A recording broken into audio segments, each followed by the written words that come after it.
Bataille, alors on va parler ce soir d'une GLA qui revient assez souvent, malheureusement, je dirais. Vous savez, c'est des personnes qui sont malades et qui s'entêtent à vouloir faire le jeûne de Kippour. Alors qu'il y a peut-être un danger que ça dégénère, leur situation dégénère. C'est par exemple quelqu'un qui a je sais pas, je vais prendre un exemple comme ça qui passe par la tête. Quelqu'un qui fait de la chimiothérapie et il se dit voilà, je vais quand même faire le jeûne, je me sens bien, je me sens plutôt bien. Je suis entre deux chimios, donc pourquoi ne pas faire le jeûne? Alors que les médecins ont un avis qui est assez formel, à savoir ça l'affaiblit. Il faut faire attention parce que ça fait baisser les défenses immunitaires, alors qu'elles sont déjà très basses, et donc ça peut amener à une sakana. Il n'y a pas de certitude, mais ça peut quand même amener à une forme de danger. Alors Bémet, est-ce que quelqu'un peut se dire de manière plus globale, est-ce que quelqu'un peut se dire dans sa vie, voilà, moi, de toute façon, j'ai confiance en Dieu. Et puis Akadosh Baruch Hu, il va faire ce qu'il faut. Je vais être mahmir, c'est-à-dire je vais faire le jeûne. Et puis on ne peut pas me punir parce que j'ai fait le jeûne. C'est-à-dire qu'Akadosh Baruch Hu, il va voir que je l'ai fait pour lui. Donc il ne peut rien m'arriver. Est-ce que quelqu'un peut avoir ce genre de raisonnement? Alors a priori, on devrait dire qu'il n'y a même pas de question qui se pose en fait. Il n'y a pas de question. C'est la vérité. Si le médecin il te dit, non, je le dis dans l'autre sens. Pour moi, avant même de commencer la question, si le médecin te dit il faut manger, tu ne réfléchis pas. Enfin, il n'y a pas de question. Normalement, en théorie, on ne devrait même pas poser la question. Alors pourquoi je pose la question? Pourquoi je la pose? Parce qu'il faut savoir qu'il y a des poskim qui pensent, comme le Rav Shlomo Kluger par exemple, ils pensent que si la personne veut être mahmir et se dit voilà, même s'il y a encore une fois un doute, peut-être un éventuel danger, elle se dit non, je vais quand même faire le jeûne, et comme je le fais des Shem Shamayim, il ne pourra rien m'arriver, et il dit ça marche. C'est-à-dire que le bonhomme, il peut prendre le risque, et de toute façon, puisqu'il est en train de faire une mitzvah, alors Shomer mitzvot, l'ouïounera, comme ça la Torah dit, celui qui fait une mitzvah, il craint rien. C'est ce qu'il est posé avec Rav Shlomo Kluger. Et il se base en fait sur un commentaire de Rabbi Avraham Ibn Ezra, qui dit quelque chose de très intéressant, dont le Ramban a priori est d'accord, avec lequel le Ramban est d'accord a priori, à savoir que le médecin a le droit de guérir.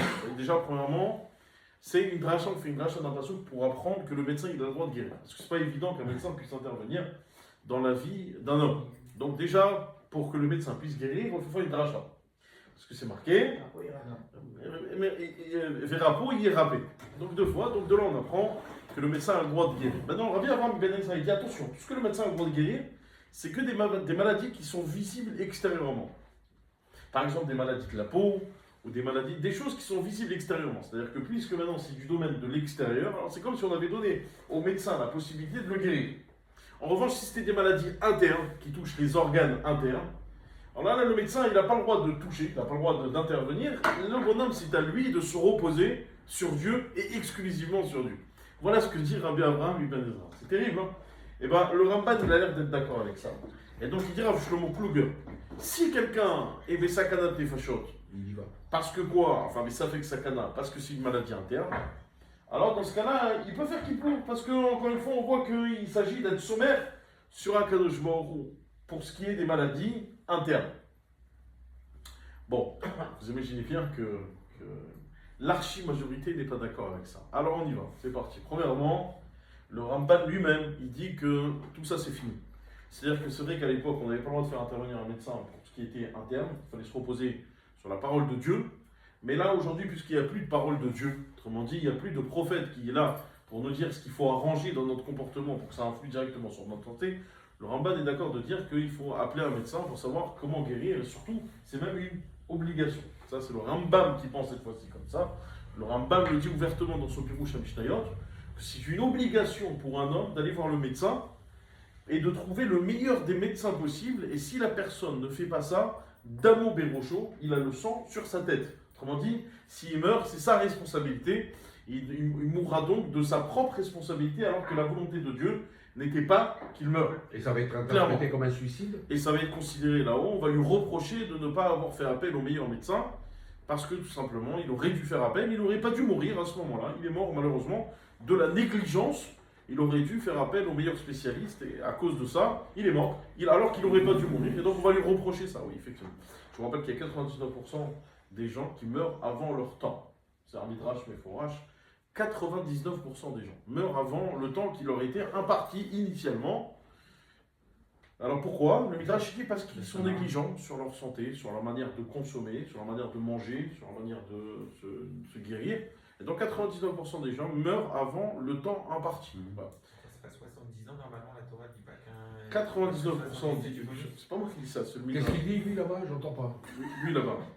Donc un homme, normalement, il doit vivre jusqu'à 70 ans et qu'après, c'est du bonus. Mais que la Torah, elle a prévu 70 ans. D'accord, mais maintenant il y a un temps imparti. Il y a un temps qui est donné par Akadosh Baruch Hu de base. 99% des gens ne vivent pas ce temps-là. Rares sont les gens qui vont jusqu'aux années qu'on leur a donné à vivre. Mais là, concernant les maladies, Ouais. vous allez voir les meilleurs des médecins. Ok. Il y en a pour qui ça a un certain coût. Bien sûr, évidemment, dans la limite de ce permet. qu'il voilà. Je dis dans la limite de ce qu'il peut faire. Et le bonhomme doit faire le maximum de ce qu'il peut. C'est ça qu'on dit. Et comme ça, il dit Rabbi Yehuda Ayash aussi, ça m'efforage qu'un homme il doit tout faire pour se guérir au mieux qu'il puisse. Mais il ne donne pas la parmassa pour qu'il ne soit rien à quelqu'un. Aussi, alors qu'il prie pour qu'il ait la parnassa. La Gemara dans Maseret Avodah Zarah, elle abonde dans ce sens. D'ailleurs, c'est une preuve ouverte, c'est vraiment une preuve explicite. La Gemara dans Maseret Avodah Zarah, elle dit quelque chose d'assez extraordinaire. Elle dit lorsqu'on envoie une maladie à quelqu'un, C'est une alors, épreuve. en même temps, oui, merci. Ouais, oui, il s'agit là d'une épreuve. Mais lorsqu'on envoie une maladie à quelqu'un, lorsqu'on envoie une maladie à quelqu'un, la Gemara elle dit, ça va t'intéresser, Shalom. La Gemara elle dit qu'on envoie en même temps que l'épreuve, on envoie, mieux que ça, on envoie la condition pour laquelle cette maladie s'en aille, c'est-à-dire on décide par quel médecin elle doit être traitée et quel médicament, par l'intermédiaire de quel médicament cette maladie partira. D'accord? C'est-à-dire qu'en soi, si un bonhomme par exemple il a une certaine maladie, il prend un médicament qui le fait guérir, c'est parce que du ciel on a décidé que la guérison doit passer par ce médicament, c'est pour ça qu'il guérit. Ouais, vous êtes avec moi? Ou pas, là? Voilà, ou pas. Ou pas. Ouais. Mais en tout cas, la guérison est décidée en même temps que la maladie. Et donc, tu vois bien, ouvertement, c'est marqué dans la Gemara, que c'est parce qu'il va consulter un médecin qui va lui donner un médicament que ce médicament va le guérir. Mais non pas parce que le médicament guérit, mais parce qu'on a décidé que ce médicament doit lui enlever cette maladie. Ouais. Vous n'êtes pas convaincu? C'est dur, hein? C'est dur à croire. Vous avez Mouna? C'est le meilleur pharmacien. D'accord? Donc clairement, on voit que c'est à l'individu de faire tout ce qu'il peut, pour guérir, et surtout, ne pas se mettre dans une sakanat nefashot le jour de Yom Kippour en se disant ah mais je suis en train de faire une mitzvah, donc finalement Kadosh Baruch Hu, il aura pitié de moi.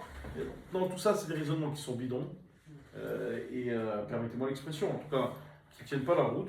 Et le Rabbi Yehuda Ayash, il a des mots très très durs justement sur ça, sur ce Inyan de Kippour. Il dit si quelqu'un vient à mourir, j'ai connu une personne comme ça, qui a jeûné, qui est mort, c'est un vieux.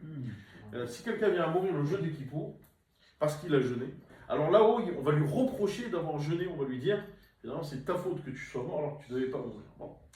Alors lui, il pensait faire une mitzvah, mais en réalité, il a fait une avera.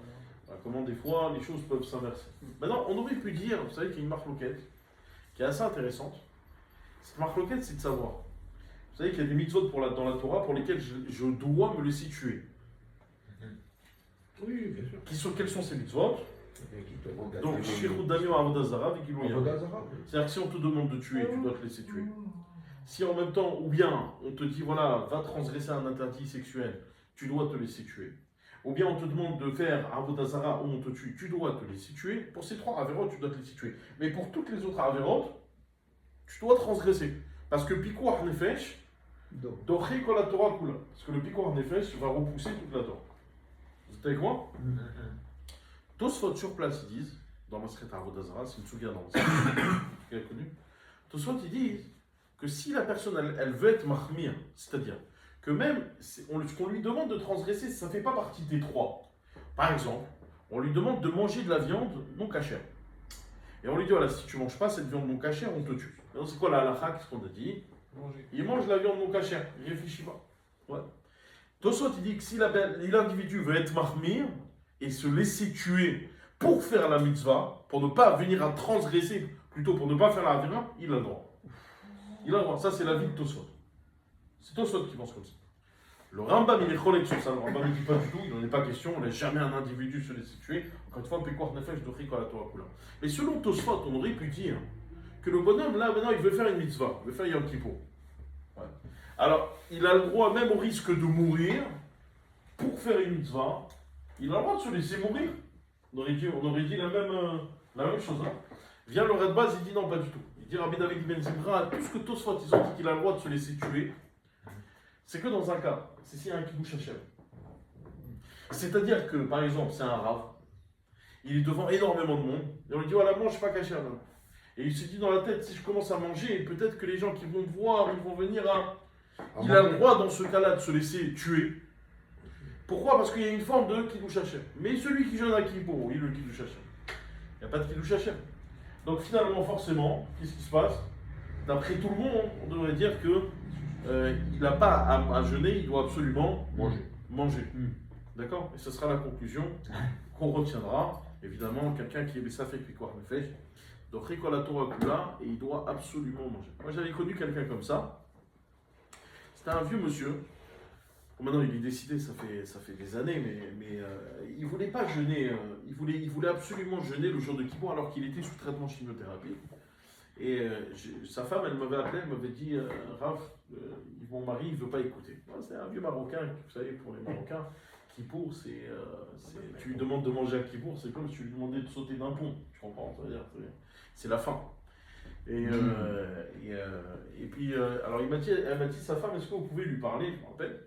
Et donc je suis parti le voir, je lui ai dit, moi, il paraît que c'est vrai que tu veux manger à Kippour, tu veux pas manger à Kippour et tout. Il m'a dit, non, je veux pas manger à Kippour, je veux jeûner parce que toute ma vie j'ai jeûné. Alors, je lui avais dit, bon, bah, si c'est comme ça, tu vas mourir. On ne peut pas vous appeler quand on est malade. Alors, il m'a dit, mais pourquoi vous me dites ça là? Je lui ai dit, parce que tu te mets des Pekouar Nefesh. C'est assourd de faire ça. Et tu crois que tu fais une mitzvah. Hein. Alors, je lui ai parlé, Baruch Hashem, je lui ai parlé doucement, je lui ai parlé avec amour. Bon, au début, c'était un peu violent, mais après, ça a été un peu plus doux. Et Baruch Hashem s'est rentré. Finalement, il a compris et il a mangé, Baruch Hashem. Mais c'est vrai que dans la conscience des gens, manger le jour de Kippour, ça peut être des fois quelque chose inacceptable. Vous voyez, mais il faut expliquer qu'en réalité, le fait de manger à Kippour pour une personne qui est Bessafek, c'est ça la mitzvah de Kippour. Vous comprenez?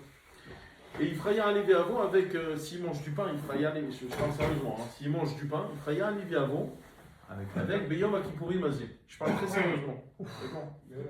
C'est dur, hein? C'est incroyable. Ouais, c'est dur. C'est incroyable à imaginer. Ouais, là, voilà.